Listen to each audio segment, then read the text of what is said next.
Assalamualaikum warahmatullahi wabarakatuh. Terima kasih kepada anda yang baru saja hadir di live channel TV Khalifah Bangkit bersama saya DJ Wan Shah. Untuk kali ini kita kembali lagi dalam segmen Syahdu Hidayah bermula jam 12.30 malam hingga 5 pagi. Untuk edisi hari ini 5 hari bulan Julai 2026. Okey, seperti biasa jika anda nak komen, anda boleh komen yang baik-baik. InsyaAllah saya akan bacakan komen-komen anda. InsyaAllah dengan izin Allah SWT, dengan komen-komen yang baik apabila saya baca, manalah tu ada pendengar-pendengar yang terkesan dengan komen-komen anda, dapatlah kita selamat akhirat kan. Dan juga jika anda nak naik kotak, anda boleh tulis sebuah komen kata anda nak naik kotak dan insyaAllah saya akan terima. Dan setiap kali naik kotak hanya satu orang saja pemanggil yang dibenarkan.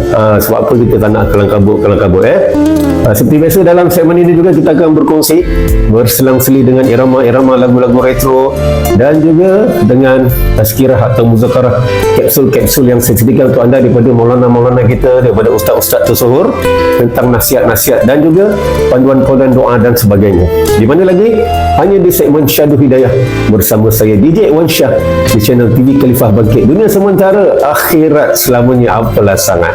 Assalamualaikum warahmatullahi wabarakatuh. Kembali bersama saya DJ Wan Shah di channel TV Khalifah Bangkit. Alhamdulillah, syukur kepada Allah SWT kerana masih lagi bagi kita kesempatan untuk berada atas muka bumi ini sebagai manusia sebelum kita digelar sebagai jenazah, sebelum kita menjadi mayat dimasukkan ke dalam liang lahat untuk bertemu dengan kehidupan yang sebenar-benarnya. Jadi Alhamdulillah, dan insyaAllah kita harapkan dengan Allah SWT semoga sakit baki kehidupan kita, tak tahu bila masa Allah akan ambil kita pulang. Jadi insyaAllah untuk video kali ini saya nak kongsikan kerana ada yang bertanya kenapa segmen tengah malam Syahdu Hidayah saya tak buka kamera kan. Sebenarnya macam ni lah, anda pun tahu ataupun ada yang tak tahu lagi, saya ni merupakan seorang mantan juruhebah radio di bawah naungan RTM ataupun KLFM dulu, dan sebelum tu RMKL. Jadi selama 5 tahun saya di sana bermula 2002 sampai 2007. Dan sebenarnya minat dalam dunia penyiaran ni tuan-tuan sebagai juruhebah radio ni bukan baru-baru ni lagi. Sejak saya berusia 12 tahun lagi saya berminat dengan mikrofon, minat tengok pengacara. Masa kecil-kecil kan selalu ikut family ada kenduri kendara kan, selalu dulu ada band, live band. Minatlah tengok yang main gitar dengan skill dia, main drum dengan skill dia, penyanyi dengan skill dia. Tapi Allah SWT tak bagi saya skill-skill untuk jadi penyanyi, main gitar atau main drum. Minat tu minat lah, tak tahulah basic-basic gitar, B minor, C minor, B, A semua kan, A minor. Tapi tak sampai hasrat untuk jadi yang profesional lah, macam Mangkidal, macam Shah Slam, macam Yan, bassist left-handed, macam Lomak Chris, Kid Search atau Dean Search kan. Mereka tu dah profesional, itu memang gifted lah Allah SWT bagi, saya respect dengan diorang lah. Tapi saya lebih cenderung minat pada nak jadi pengacara. Semasa saya kecil, saya tak boleh tengok mikrofon sebab saya suka nak cakap. Sama ada saya bercakap ataupun saya pergi mana-mana surau, saya tengok tak ada orang azan, saya tengok mic tu letak kat situ kan, saya on mic, hanyalah dengan tempatan boleh azan kan, kita azan lah, saya azan lah. Kerana pada saya, jika kita jadi penyanyi terhad, kita hanya menyanyikan lirik-lirik lagu dah tertulis saja. Jika pengacara, juruhebah bercakap, orang tak kisah sebab itu memang tugas mereka untuk bercakap. Tapi kalau penyanyi cakap lebih-lebih, orang nak dengar lagu dia kan. Jadi saya lebih minat pada itulah. Dan saya pun mula datang minat dan keyakinan untuk berada atas pentas, untuk rasmi memegang mikrofon untuk majlis-majlis rasmi ketika berusia 15 tahun, tahun 1990. Saya menyertai pertandingan kursi sains kebangsaan yang diadakan di PWTC sempena dengan Minggu Sains dan Teknologi. Alhamdulillah, dengan izin Allah SWT saya dapat meraih tempat yang ketiga lah. Tempat pertama tak silap saya pelajar dari Kedah, yang kedua pelajar dari Kelantan. Saya mewakili seluruh Negeri Sembilan lah. Alhamdulillah. Bermula dari detik itulah saya jadi confident nak naik pentas, untuk pegang mic, untuk bercakap. Apabila saya buat keputusan untuk jadi pengacara atau juruhebah, secara tak langsung saya kena banyak mentelaah bahan-bahan bacaan ataupun tengok program-program, skill-skill dan cara penyampaian pengacara lain. Ataupun saya sering dengar rancangan-rancangan radio-radio juruhebah-juruhebah yang lain juga, walaupun kita juruhebah radio lain, tapi tak semestinya kita hanya pada diri kita sendiri je kan. Kita kena belajar pada skill orang, cara penyampaian. Kadang-kadang ada dialog-dialog ataupun perkataan-perkataan yang dah lama kita tak dengar. Jadi kat situ menjadi ilham lah untuk kita nak mengendalikan mana-mana segmen. Saya senang bersyukur kita ada media sosial, terlalu banyak media sosial.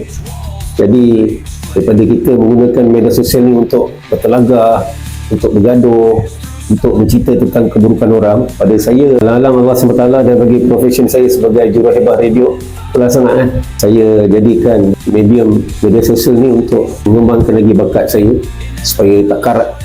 Mesti lama-lama kalau disimpan pun berkarat. Jadi macam tu lah, bakat yang ada ni kalau tak digunakan lama dia jadi lapuk, berkarat. Jadi alang-alang dah ada media sosial, terutama macam TikTok ni, pada saya memang satu medium yang memberi peluang untuk sesiapa nak asah bakat. Ada yang buat karaoke, cuma saya pesan satu lah, yang karaoke tu jika boleh elakkanlah untuk pencampuran lelaki dan wanita.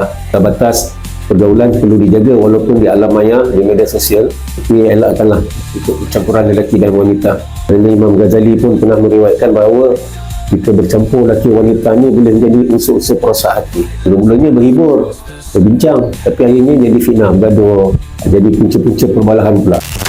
Saya memang di zaman saya bertugas di radio dulu, KLFM, saya memang diberi tugas dan amanah untuk hidupkan siaran malam. Kerana masa tu RMKL atau KLFM pun memang dalam usaha untuk hidupkan stesen radio 24 jam. Jadi mereka perlukan jurebat-jurebat yang boleh berceloteh di tengah malam, pukul 12 sampai 6 pagi ni. Satu suasana yang orang dah nak tidur, dan orang dah boring, kadang-kadang macam-macam lah zaman ni, yang punya anxiety lah, depression lah. Jadi macam mana kita nak kendalikan program untuk jadi peneman mereka-mereka yang kesorongan, terutama mereka yang bertugas di tengah malam macam security, pemandu bas.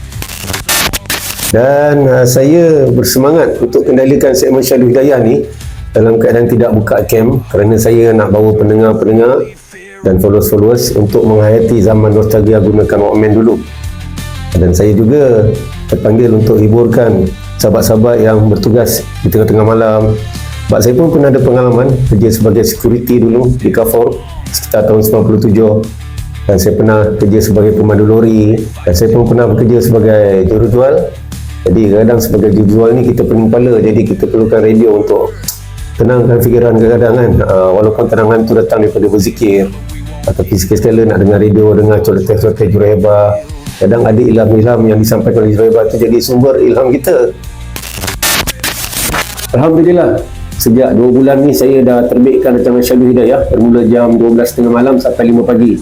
Tapi tak hari-hari lah, cuma seminggu 3-4 kali je lah. Sebab saya ambil konsep di radio dulu, seorang juruhebat radio dia tak boleh kerja hari-hari, lama-lama nanti jadi mental, sebab dia perlukan fikiran untuk berfikir benda-benda yang bernas. Jadi kalau hari-hari kerja dia boleh datang boring juga kan. Dan Alhamdulillah, saya bersyukur pada Allah, sambutan-sambutan yang amat menggalakkan daripada kalangan followers-followers yang ada dalam TikTok, yang saya tak panggil mereka sekadar followers atau peminat. Saya anggap mereka adalah sahabat-sahabat saya. Saya bersyukurlah dengan idea-idea bernas yang mereka sumbangkan, nasihat-nasihat yang mereka beri, saya terima. Walaupun nasihat tu saya tak zahirkan on the spot, tapi saya akan ambil masalah berfikir, saya akan kumpul-kumpulkan segala nasihat-nasihat yang ada untuk saya tingkatkan lagi mutu penyampaian dan penyiaran saya. Digunakanlah siaran yang ada ni untuk kita menyampaikan perkara baik. Sebab dakwah ni bukan semestinya kita jadi ustaz. Kalau nak jadi ustaz, kita kena sampaikan ilmu macam ilmu fiqah, ilmu tajwid dan sebagainya, untuk menyampaikan ilmu kepada umat supaya umat dapat beramal dengan cara yang betul lah, mengikut syariat Rasulullah SAW. Tapi sebagai orang awam macam saya, bukan DJ radio ataupun sebagai influencer, kita berhak untuk menyampaikan perkara-perkara yang baik, mengingatkan orang supaya tinggalkan maksiat, jangan terjebak dengan riba, rasuah ataupun tutup aurat. Yang paling penting tiang agama lah, jaga solat. Sekali lagi saya ingin mengajak anda-anda semua yang menonton video ni mendengar rancangan segmen saya Syahdu Hidayah bermula 12.30 malam sampai 5 pagi. Jika anda buka TikTok saya, ada lambang merah dekat bulat saya punya gambar tu, makna saya tengah live tu. Tengah malam tu makna segmen tu tengah ke udara lah. Kenapa saya tak buka kamera? Biasalah tengah malam kan. Contoh macam hari tu apabila saya live tengah malam, ada pemandu-pemandu bas yang memandu dari Singapura nak ke Sungai Petani, pemandu lori dari Penang nak ke Sungai Petani.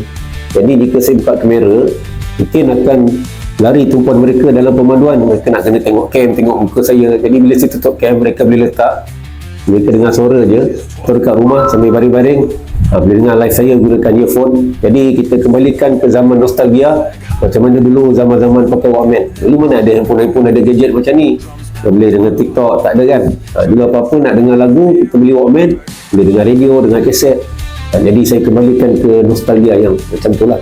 Untuk permulaan memang nampak ganjil, tapi lama-lama insyaAllah nanti akan jadi biasa lah. saya mengajak anda untuk bersama saya dalam segmen Syahdu Hidayah TV Khalifah Bangkit. InsyaAllah dunia semua perkara, akhirat selamanya. Apalah sangat, jangan gaya sangat kerja dunia ni, akhirat kena ditambahkan. InsyaAllah. Assalamualaikum warahmatullahi wabarakatuh. InsyaAllah jumpa anda dalam segmen Syahdu Hidayah daripada 12.30 malam sampai 5 pagi bersama dengan DJ Irwansyah. Okay guys, terus support segmen Syahdu bersama DJ Irwansyah. DJ Irwansyah, Channel TV Khalifah. Program ni selalu DJ Irwan buat pukul 12 malam hingga 5 pagi dalam program Syahdu Hidayah. Teruskan bersama segmen Syahdu Hidayah dari 12 malam hingga 5 pagi bersama sahabat kita DJ Irwansyah di Channel TV Khalifah Bangkit. Apalah sangat. Radio Khalifah Bangkit.